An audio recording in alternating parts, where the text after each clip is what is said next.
سورہ آل عمران آیت نمبر 112۔ آپ حضرات کے پاس پیج نمبر ہے 126۔ اعوذ باللہ من الشیطان الرجیم، بسم اللہ الرحمن الرحیم۔ ضربت عليهم الذلة أينما ثقفوا إلا بحبل من الله وحبل من الناس وباءوا بغضب من الله وضربت عليهم المسكنة ذلك بأنهم كانوا يكفرون بآيات الله ويقتلون الأنبياء بغير حق ذلك بما عصوا وكانوا يعتدون صدق اللہ العظیم۔ اللهم صل على محمد النبي الأمي وعلى آله وسلم تسليما كثيرا كثيرا۔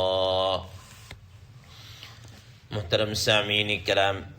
اس آیت مبارکہ کا ترجمہ اللہ تبارک و تعالی ارشاد فرماتے ہیں، ضربت علیہم الذلۃ اینما ثقفوا، ان یہودیوں کے اوپر، ان لوگوں کے اوپر ذلت کو مسلط کر دیا گیا ہے جہاں کہیں بھی وہ پائے جائیں گے، الا بحبل من اللہ، مگر اللہ کی رسی کو تھامنے کی وجہ سے، وحبل من الناس، اور یا لوگوں کی رسی کے ذریعے سے تھامنے کی وجہ سے، وباءوا بغضب من اللہ، اور وہ اللہ کے غضب کو لے کر لوٹے، وضربت علیہم المسکنہ، اور ان کے اوپر پستی کو مسلط کر دیا گیا، مسکینیت کو مسلط کر دیا گیا۔ ذالک بأنہم کانوا یکفرون بآیات اللہ، اور یہ اس وجہ سے ہے کہ وہ اللہ کی آیات کا انکار کرتے تھے، وَيَقْتُلُونَ الْأَنْبِيَاءَ بِغَيْرِ حَقٍّ، اور وہ حضرات انبیاء علیہ السلام کو قتل کرتے تھے ناحق۔ ذَلِكَ بِمَا عَصَوْا وَكَانُوا يَعْتَدُونَ، اور یہ اس وجہ سے بھی ہے کہ انہوں نے نافرمانی کی اور وہ حد سے تجاوز کرنے والے تھے۔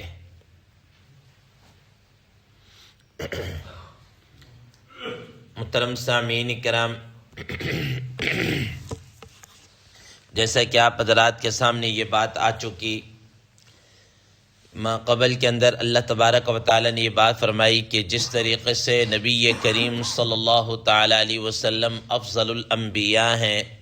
ویسے ہی آپ صلی اللہ تعالی علیہ وسلم کی یہ امت بھی افضل الامت ہے، اور اسی طریقے سے کہ جس طریقے سے آپ صلی اللہ علیہ وسلم کی امت افضل الامت ہے، تو اہل کتاب کو بھی اس بات کی دعوت دی گئی کہ وہ بھی اللہ اور اس کے رسول صلی اللہ تعالی علیہ وسلم پر ایمان لے کر آئیں، لیکن وہ لوگ ایمان لے کر نہیں آئے، اکثریت ان کی نافرمانی رہی۔ جب یہ لوگ ایمان لے کر نہیں آئے تو ظاہر ہے ان کی سرشت میں سازشیں کرنا اور یہ مختلف قسم کی چالاکیاں کرنا، تو اللہ تبارک و تعالیٰ نے اہل ایمان کو بتایا کہ یہ کفار، یہ اہل کتاب، یہ خاص طور پر یہود، یہ آپ کو نقصان نہیں پہنچا سکیں گے سوائے زبانی کلامی کے، اور اگر ان کی کہیں ابھی آپ کے سامنے کہیں قتال ہو گیا، لڑائی ہو گئی، تو یہ پیٹ پھیر کر بھاگیں گے۔ اور تاریخ اس بات کے اوپر شاہد ہے کہ آپ دیکھ لیجئے کہ خیبر کے اندر یہود کو کس طریقے سے وہاں سے نکالا گیا، مدینہ منورہ کے اطراف کے اندر یہ یہودی قبائل بنو نذیر ہو، بنو قینقاع ہو، بنو قریظہ ہو، کیسے ان کو وہاں سے نکالا گیا، اور کس طریقے سے شام کے علاقے ہوں، مصر کا علاقہ ہو، ٹھیک ہے نا، اسی طریقے سے روم کا علاقہ ہو، فارس کا علاقہ ہو، کس طریقے سے مسلمانوں کے قبضہ کے اندر آیا اور مسلمان اس پر کیا کہتے ہیں بذریعہ جہاد کہہ لیجئے فاتح بن کر داخل ہوئے۔ اب یہ مسلمانوں پر جو یہ ساری چیزیں عزت وغیرہ تھی، یہ تقریباً کوئی 700-800 سال تک یہ قائم رہا۔ اس کے بعد پھر مسلمانوں کے اندر جب ملوکیت آ گئی، یا مسلمانوں کے اندر وہ ایمان کی وہ تپش نہ رہی، وہ حرارت نہ رہی، پھر مسلمانوں کے اوپر کیا ہے ذلت وغیرہ چلتی رہی، جس کی ایک اپنی تاریخ ہے۔ بہرحال آج کی زیر 10 آیت مبارکہ میں اللہ تبارک و تعالیٰ فرما رہے ضربت علیہم الذلہ، کہ یہ جو یہود ہیں ان کے اوپر اللہ تبارک و تعالیٰ کی طرف سے ہمیشہ کے لیے ذلت کو مسلط کر دیا گیا۔ اینما ثقفوا، جہاں کہیں بھی جائیں گے یہ ذلیل و خوار ہوتے رہیں گے، ان پر ذلت رہے گی۔ محترم سامعین کرام، حضرات مورخین، مفسرین، محدثین کرام رحم اللہ فرماتے ہیں کہ دیکھ لیجئے، اگر آپ تاریخ اٹھا کر دیکھیں 2-2.5 ہزار سالہ تاریخ اٹھا کر دیکھ لیں، تو اس سے پہلے یہ لوگ بڑا کیا کہتے ہیں ان کی اپنی حکومتیں تھیں، اپنا اقتدار تھا، یہ سب کچھ تھا، لیکن بعد میں آ کر جب انہوں نے اس طرح کی کارستانیاں شروع کی تو اس کے بعد یہ آ کے یہ ذلت اور خواری کے اندر مبتلا ہوئے۔ ذلت اور خواری جہاں کہیں بھی گئے، ان کا ذلت نے ان کا پیچھا نہیں چھوڑا، یہ اسی کے اندر ہے۔ کبھی در بدر پھرتے رہے، کبھی ادھر کبھی ادھر، کبھی کدھر کبھی کدھر، ٹھیک ہے نا، تو یہ ان کے اوپر ذلت چھائی رہی، ایک عرصے تک ان کے اوپر کیا ہے چھائی رہی۔ اب اس ذلت سے نکلنے کے اللہ تعالیٰ نے 2 طریقے کیا ہیں بیان کیے کہ ہاں یہ 2 طریقے ہو سکتے ہیں جس کی وجہ سے یہ اس اپنی ذلت سے باز آ سکتے ہیں۔ نمبر 1 پہلا طریقہ یہ بتایا الا بحبل من اللہ، کہ اللہ کی رسی کو مضبوطی سے تھام لیں، یا دوسرا وحبل من الناس، یا لوگوں کی رسی کو تھام لیں، ٹھیک ہے نا۔ گویا کہ ان کی ذلت سے نکلنے کے 2 ہی طریقے تھے، خود سے یہ نہیں کر سکتے، ٹھیک ہے۔ اب حضرات مفسرین کرام رحم اللہ فرماتے ہیں کہ الا بحبل من اللہ کا معنی کیا ہے؟ فرماتے ہیں کہ ایک معنی تو یہ ہے کہ یہ لوگ جو ان کے پاس تورات ہے جس شکل کے اندر بھی ہے، اسی بچی کچی تورات کے اوپر اگر کسی نہ کسی طریقے سے عمل کرتے رہیں گے، کچھ جو اپنی رسومات یا جو بھی ادا کر رہے ہیں، تو کم از کم دنیا کی حد تک، آخرت کے اندر تو نہیں، دنیا کی حد تک کچھ نہ کچھ ان کو اقتدار یا کچھ نہ کچھ عروج کیا ہے مل جائے گا، کچھ نہ کچھ۔ اور دوسرے نمبر پر حضرات مفسرین کرام بحبل من اللہ کا معنی یہ بھی ہے کہ یا یہ کیا ہے ایمان لے کر آ جائیں، مسلمانوں کے ماتحت ہو جائے، یا کچھ اس طرح، تب ہو سکتا ہے۔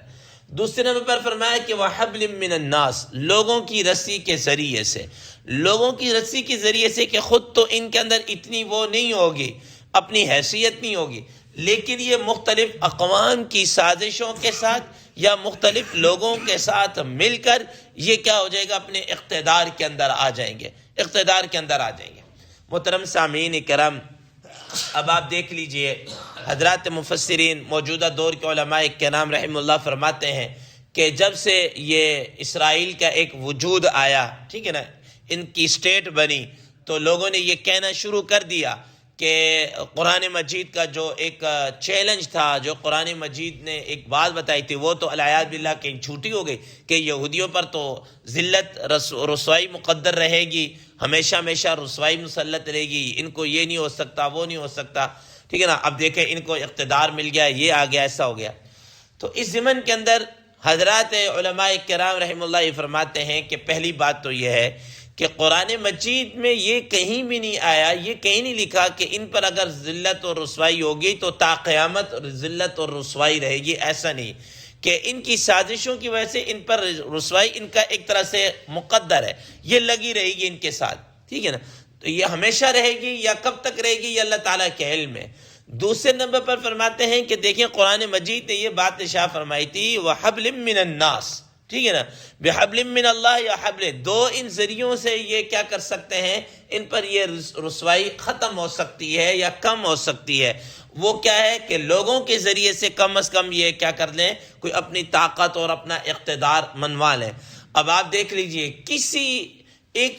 عام سا فہم رکھنے والا انسان اس سے بھی یہ ڈھکی چھپی بات نہیں ہے کہ اگر اس وقت اسرائیل کا وجود ہے، اس کی اسٹیٹ کا وجود ہے، تو یہ چند ممالک کی وجہ سے، خاص طور پر جن میں امریکہ جو ہے وہ USA پیش ہے، ٹھیک ہے نا، وہ ہر موقع پر اس کو کیا کرتا ہے، سپورٹ کرتا ہے۔ اور اس وقت بھی جب یہ اس ملک کو لائے گا تو اس وقت کی جو 4 طاقتیں، عالمی طاقتیں اس وقت مشہور تھیں، امریکہ، برطانیہ، فرانس اور رشیا، یہ انہوں نے مل کر اس کو مسلمانوں کے دل کے اوپر ایک مونگ ڈلنے کے لیے اس اسٹیٹ کا وجود لایا گیا اور اس کو لے کر آئے۔ ان کی اپنی کوئی حیثیت نہیں۔ آپ دیکھ لیجئے جب عرب اسرائیل جنگ ہوئی، خلیج کی یہ جو جنگیں ہوئی ہیں اس کے اندر، تو یہ جو کیا کہتے ہیں غیر مسلم اتحادی افواج کا جو اس وقت سپریم کمانڈر، سپریم لیڈر جو ان کا جرنیل تھا، اس نے واشگاف الفاظ کے اندر اس بات کا اظہار کیا اور یہ بتایا کہ یہ ہم نے جو جنگیں لڑی ہیں یہ صرف اور صرف اسرائیل کی حفاظت کی خاطر ہم نے لڑی ہیں، تاکہ اس کا یہ جو وجود ہے یہ برقرار رہے، یہ وجود برقرار ہے۔ یہی وجہ ہے، آپ دیکھ لیجئے کہ اسی اسرائیل کو استحکام دینے کے لیے کس طریقے سے عرب ممالک کے اندر ایک کیا کہتے ہیں فضا بنائی گئی، وہاں پر امن و امان نہیں ہے، اور وہاں پر کیا کچھ ہے یہ آپ حضرات کے سامنے، عراق کے ساتھ کیا کیا گیا، کیا کہتے ہیں لیبیا کے ساتھ کیا کیا گیا، ٹھیک ہے، اور شام کے اندر کیا ہوا ہے، ٹھیک ہے، یمن کے اندر کیا ہو رہا ہے، سمجھیں، اور کس طریقے سے عرب ممالک کو چھوٹی چھوٹی ٹکڑوں کے اندر بٹ دیا گیا ہے اور یہ بانٹ دیا گیا، یہ سارا کچھ، یہ کیا چکا، یہ سارا کیا ہے کہ تاکہ یہ اسرائیل کا جو وجود ہے یہ اس طریقے سے رہے۔ اور اسی طریقے سے مسلمانوں کو اس اعتبار سے کیا کیا، کمزور کیا گیا تاکہ وہ اسرائیل کے خلاف، خاص طور پر مسلمانوں کے آپس میں بھی اور اسرائیل کے خلاف خاص طور پر یہ متحد نہ ہو سکیں۔ اب آپ دیکھ لیجیے کوئی ملک بھی اگر اسرائیل کے خلاف کوئی مطلب ایک قرارداد پیش کرتا ہے اقوام متحدہ کے اندر یا اس کے اندر، تو یہ جو امریکہ ہے خاص طور پر کتنی اس نے اس کو ویٹو کی ہے، یہ کسی کو ڈھکی چھپی بات ہے۔ اس کا مطلب یہ ہوا کہ یہ قرآن مجید کی جو چیلنج ہے یا قرآن مجید کا کہنا اب بھی بجا ہے کہ یہ اپنے طور پر اپنے پاؤں پہ نہیں کھڑے ہو سکتے، یہ دوسروں کی بیساکھیوں کے اوپر کھڑے ہوں گے، اور تاریخ اس بات کے اوپر شاہد ہے کہ وہ قرآن مجید کا یہ بات اب بھی روز روشن کی طرح آیا ہے کہ وہ دیگر کی بیساکھیوں کے اوپر کیا ہے، کھڑا ہوا ہے۔ تو بہرحال فرمایا کہ یہ لوگ جو ہیں ان پر مسلط ہیں، اور یہ اگر کیا ان کی یہ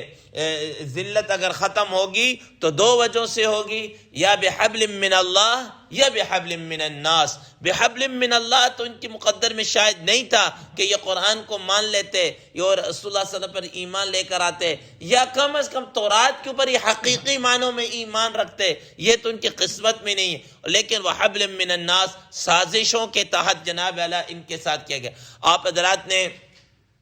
ظاہر ہے کہ ان کو جو دنیا کے اندر سے جو نکالا گیا اور یہ سب کچھ ہے، ہٹلر نے جو ان کو مارا یا جرمن نے، تو لوگ جب کہتے ہیں وہ بڑا ظلم کیا، تو وہ کہا کرتے تھے کہ تمہیں ابھی ان کی شرارتوں کا اور ان کی سازشوں کا، ان کی مکاریوں کا، ان کی چال بازیوں کا تمہیں پتہ نہیں ہے۔ اور حقیقتاً ایسے ہے کہ یہ لوگ ہمیشہ مکاری اور چال بازی، مسلمانوں کے بھی ماتحت اگر کہیں رہے ہیں، ٹھیک ہے نا، جزیہ دے کر یا کسی طریقے سے، تو وہاں پر بھی اپنی سازشوں سے یہ باز نہیں آئے۔ یہ فطرت ہے ان کے اندر سازشیں کرنا۔ اب اقوام عالم کے اندر آپ اٹھا کر دیکھ لیجئے کہاں کہاں